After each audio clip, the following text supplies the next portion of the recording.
مصر کی ایک معلمہ کا ایک واقعہ میں نے پڑھا، وہ آپ کی گوش گزار کر دوں۔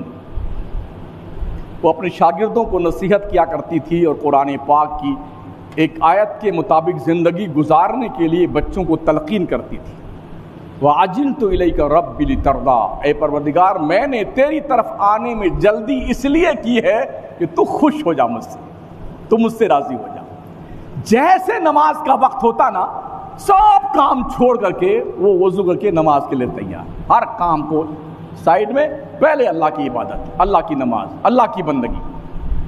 وہ یہ کہا کرتی تھی کہ میں اس آیت سے بہت متاثر ہوں، جب بھی میں اذان کی آواز سنتی ہوں تو اگر میں کسی بھی کام میں مصروف ہوتی ہوں تو میں اپنے آپ کو یہ آیت یاد دلاتی ہوں اور سب کام چھوڑ کر کے نماز کے لیے کھڑی ہو جاتی ہوں۔ رات کو 2 بجے جب تہجد کا الارم بجتا ہے اور دل، نفس یہ کہتا ہے، دل یہ کہتا ہے ابھی اور تھوڑی گہری نیند سو لے، تو میں اپنے تمام تر خواہشات کو بالائے طاق رکھ کر کے تہجد پڑھنے کے لیے اپنی نیند قربان کر کے کھڑی ہو جاتی ہوں۔ یہ آیت مجھے یاد آتی ہے، مجھے جگاتی ہے۔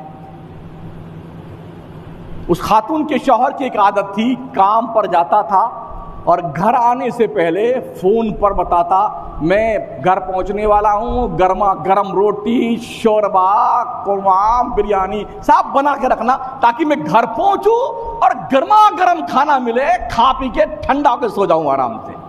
یہ روز کا اس کا معمول تھا۔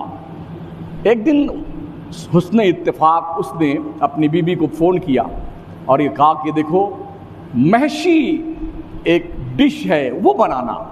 یہ محشی جو ڈش ہوتی ہے یہ انگور کے پتے پر چاول رکھ کر کے اس کو بنایا جاتا ہے اور بہت دیر میں یہ تیار ہوتی ہے۔ کئی رولز اس کے بنتے ہیں، تو کچھ ہی رولز اس نے بنائے تھے، 3-4 رولز باقی تھے۔ اتنے میں اذان آئی، آواز آئی اذان کی۔ اسی حال میں اس نے چھوڑ دیا کھانا بنانا، 2-3 روز جو باقی تھے اس کو چھوڑ دیا اور نماز کے لیے اٹھ کھڑی ہوئی، نیت باندھ لیا، سجدے میں گئی۔ شوہر فون پہ فون کرتا رہا، میں آنے والا ہوں، آنے والا ہوں، آنے والا ہوں۔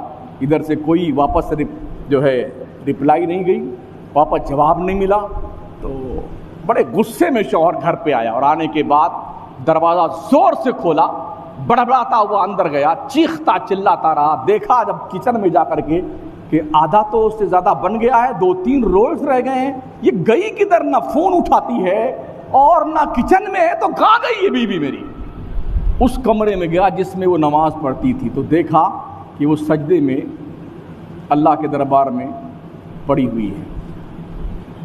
زور زور سے اس نے پکارا، آواز نہیں آئی۔ جب اس نے ہلایا تو اس کو یہ دیکھ کے بڑی حیرت ہوئی، اس کا تو سجدے کی حالت میں انتقال ہو گیا ہے۔ سجدے کی حالت میں اگر وہ 2-3 رولز اور بناتی نا تو اس کا انتقال کچن میں ہوتا۔ کتنا خوش نصیب ہے وہ مسلمان جس کا انتقال سجدے کی حالت میں ہوتا ہے۔ وہ بنا سکتی تھی، نماز میں وقت تھا بھی کہ اور ٹائم گزار کر کے نماز پڑھتی تو پڑھ لیتی نماز وہ، لیکن اس کو شوہر کے حکم سے زیادہ خدا کے حکم کی پرواہ تھی، اس لیے اس نے کھانے کو سائیڈ میں کر کے اللہ کے دربار میں سجدے میں سر جھکا دیا۔ اس نے، اللہ نے کیا اعزاز دیا اسے۔ اس حال میں موت آئی ہے کہ دنیا اس حال میں مرنے کی تمنا کرتی ہے۔